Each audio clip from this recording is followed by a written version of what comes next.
Billy was a farm kid, helping his father carve out their livelihood. On a faithful spring Tuesday in 2001, he was taken by darkness. His father's loss wasn't random, it was premeditated. Something older, larger, and malevolent wanted the youngest Taggart, while Billy was unaware of the danger he was in. The wheels of the universe churned forward, and a boy was lost long before his time. But the way he was handled defies what we thought we knew about logic. Something weird happened out in the middle of a solemn cornfield. Why did the creeper wrestle with Billy for several seconds in a small pocket of the cornfield? Why didn't it just scoop him up and disappear with several flaps of its massive wings? Instead, Billy was dragged through the corn. Why? It had its reasons, and those reasons disclose even more frightening information about the calculating, methodical creature. It wants more than bodies.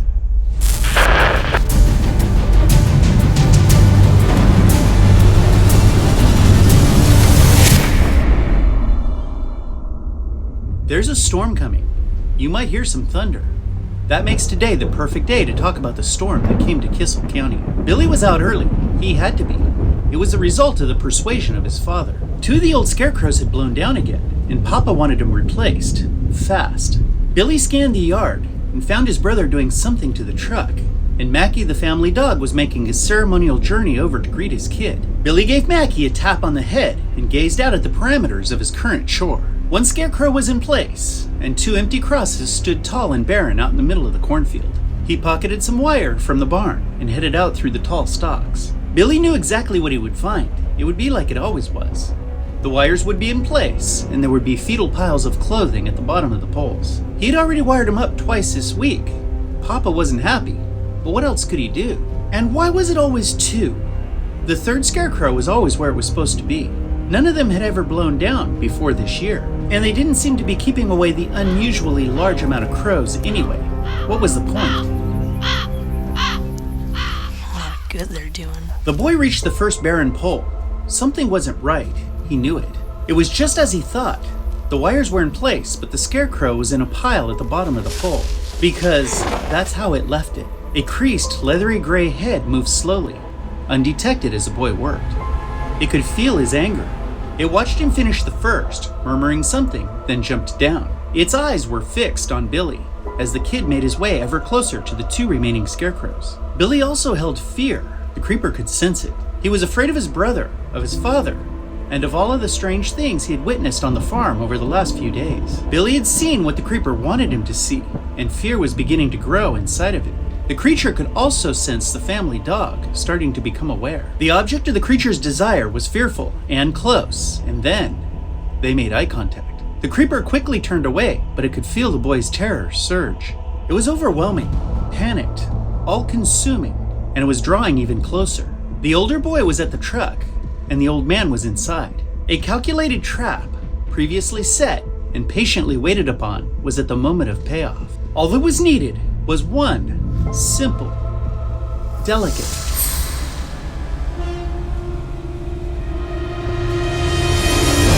Billy's adrenaline surged. His heart danced in his chest. His feet raced in a field, and the creeper's senses raced for the human it wanted. Billy raced across the cornrows faster than he ever had before, resisting the urge to look back. From the air, the boy's movement seemed so slow and stationary. The fear-filled object below seemed to spiral as an ancient predator circled above. It descended straight down, fast, intentionally, directly at the small boy scurrying across the open field. 2 bodies violently collided and struck the ground, effectively ending a precisely executed attack. Billy belonged to something else now. But this wasn't the end of the story. This was the beginning. What happened next was purely a masterful form of art, using fear as a medium. It didn't just take Billy, it absorbed everything he gave off. The initial capture was finished, but the assault, abuse, and manipulation had just started.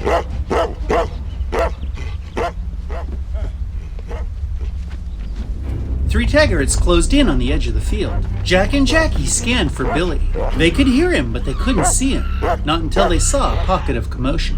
Cornstalks were being shredded and tossed around. A struggle was taking place, much closer than expected. Mackie's ears told him right where Billy was, but he didn't understand what was happening. He didn't know it would be the last time he would hear his favorite human. The Jacks leaped into action and began to run through the corn towards Billy. He must be in the eye of that commotion. Some kind of animal must have happened onto the farm and cornered the youngest. They swung into the row where the battle was taking place, not far from the action. Billy's voice was getting louder, but then it started to move. Something dark was running away from them, and it had Billy. For a father and an older brother, mere moments seemed like an eternity. Their small family cornfield seemed vast and endless. Billy screamed from a pile of dust as he was propelled by the back of his shirt. Jack just couldn't seem to gain on the predator that had his son. It was fast, and even if he did catch it, what could he do? He couldn't shoot it while Billy was with it. And what was it? It looked like one of the scarecrows had stood up and taken his boy. What was happening to Jack and Billy? The creeper's actions didn't seem to serve any purpose. Why not just fly off with Billy and eliminate the danger and the risk that was right on the creature's heels? Well, that's easy, because it wanted more than Billy. Check this out. The creeper pulled Billy through a dense cornfield, while emotions raged behind it. 3 sets of emotions screamed wildly out of control. The loudest fear was from the old man. He was angry, remorseful, adrenaline panicked, focused, and most of all, paralyzed by the thought of losing his youngest son. His heart raced. The creeper could hear it. A tired heart pumped dangerous levels of oxygen through old arteries. It could smell it. His soul was crying out in agony. The creature could hear it. These were common sensations of victims, and the drug of choice for an ancient killer. Beside the old man, the older boy kept up with his father. He was terrified by what he saw. His instinct told him that what was running through their field with Billy wasn't human. He was lost and afraid of what they were chasing, but he couldn't abandon his little butt-sniff brother, or his father for that matter. The creeper could detect everything that Jack Jr. had going on in his head. It was as if it was happening inside of the creeper's own. The familiar chaos was rewarding. The creature took in everything behind it and enjoyed it. But what was the point? Was it dragging Billy through his own field to enjoy the horror-filled emotions of its pursuers? And what was going on at the creeper's feet?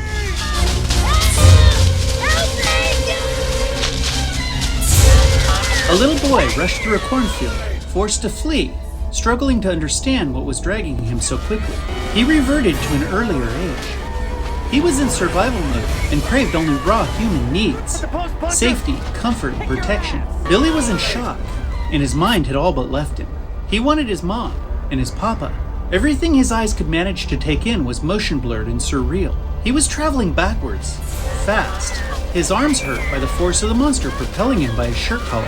His pants were hot from friction with the earth, and he had lost a shoe. What was the creeper doing?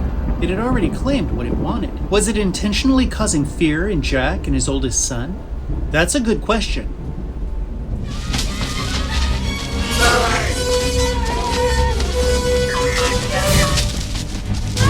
Jack was stricken with fear. It wasn't a fear associated with the unknown. Jack watched the process of his son going missing. He was present at the abduction with a front row seat. Billy was in a fight for his life, and it was a fight he would lose while Jack watched. It was the single, most horrific event any parent could endure.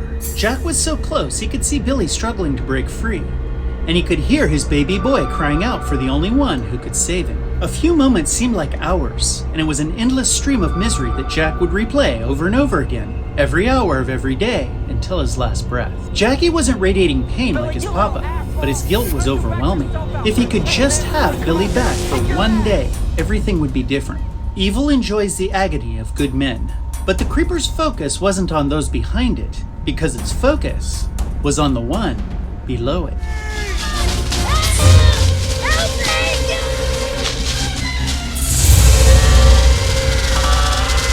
Jack and Jack Jr. didn't have anything the creeper liked, so it wasn't spending any effort on them. But Billy was a different story.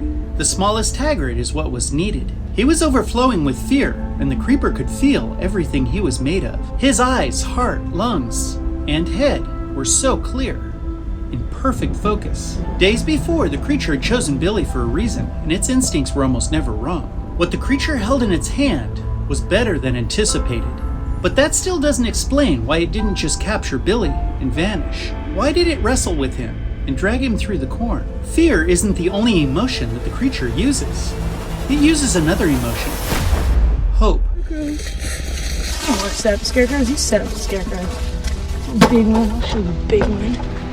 The creeper detained Billy in the field just long enough to allow the older Taggarts to get close, yet they would be kept out of reach. As soon as they were close enough, it raced off through the field, staying just ahead of its pursuers. Just close enough to give Billy hope that his papa would rescue him. Billy's emotions soared, and he rode an eternal balance between hope and despair, in a fight over life and death, until he was yanked upward into the air, watching in disbelief as his family disappeared from sight far below.